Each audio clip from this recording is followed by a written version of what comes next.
You're totally doing fat loss wrong, especially if you think more running is the answer. Want to know the real deal? The key to burning visceral fat isn't endless cardio. It's actually ancient habits humans practiced long before treadmills, fitness trackers, and 5K fun runs existed.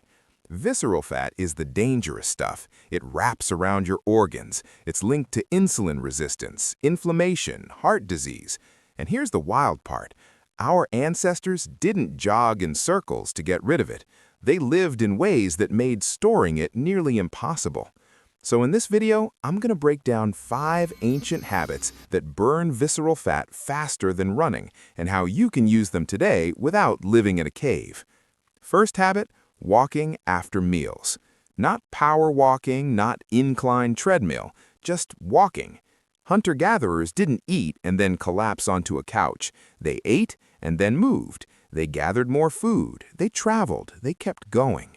When you walk for just 10 to 20 minutes after eating, your muscles pull glucose directly from your bloodstream. That means lower insulin spikes.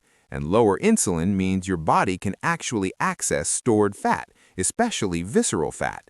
Running spikes cortisol, and if you're already stressed, high cortisol can actually encourage belly fat storage. But walking lowers stress. It stabilizes blood sugar. It's sustainable. It's something you can do every single day. If you did nothing but add 3 short walks after meals, you'd probably see more belly reduction than adding 2 extra weekly runs. Second habit, lifting heavy things. Our ancestors didn't work out. They carried water, they dragged wood, they lifted stones, they squatted down and stood up hundreds of times a day. That kind of full-body resistance work builds muscle, and muscle is metabolically expensive. It burns energy even at rest. Here's the truth most people ignore. Visceral fat hates muscle. The more lean mass you have, the insulin-sensitive you become. The more insulin-sensitive you are, the easier it is to burn deep belly fat. You don't need a fancy gym routine. You need tension. Push-ups, squats, pulling movements, carrying groceries like they're sandbags. Running mainly trains endurance. Lifting changes your metabolic engine. Third habit, eating in windows, not constantly. Our ancestors didn't snack every 2 hours. They didn't have breakfast, snack, lunch, snack, dinner, dessert. They ate when food was available.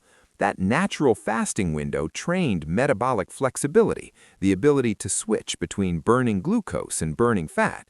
When you constantly eat, insulin never drops. And when insulin never drops, visceral fat never gets tapped.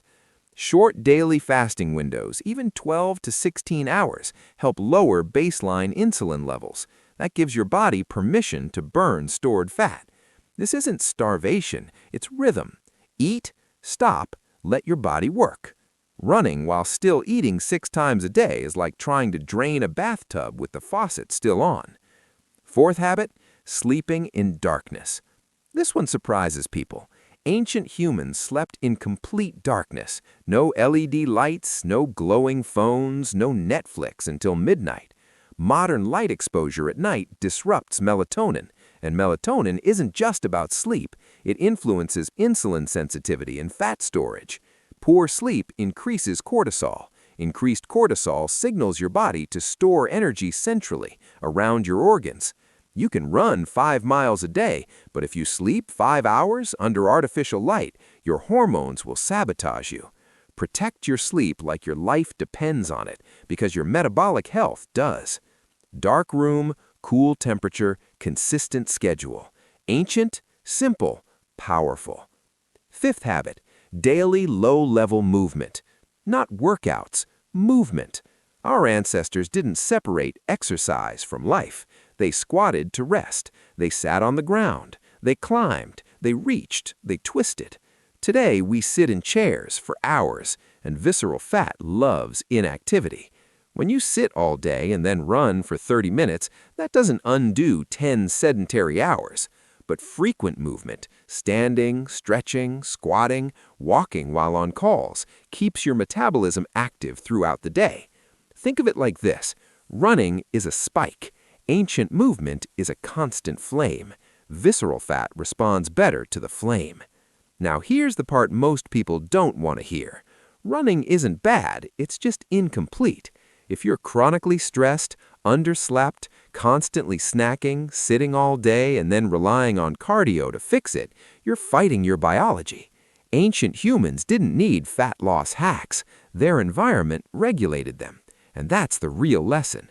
Instead of asking, how can I burn more calories, start asking, how can I live in a way that makes visceral fat unnecessary?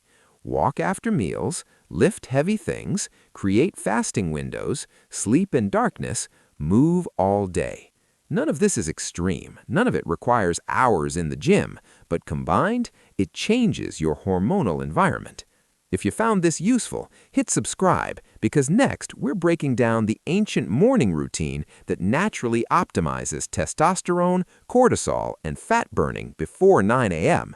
And trust me, it's not cold plunges and supplements. It's older than that.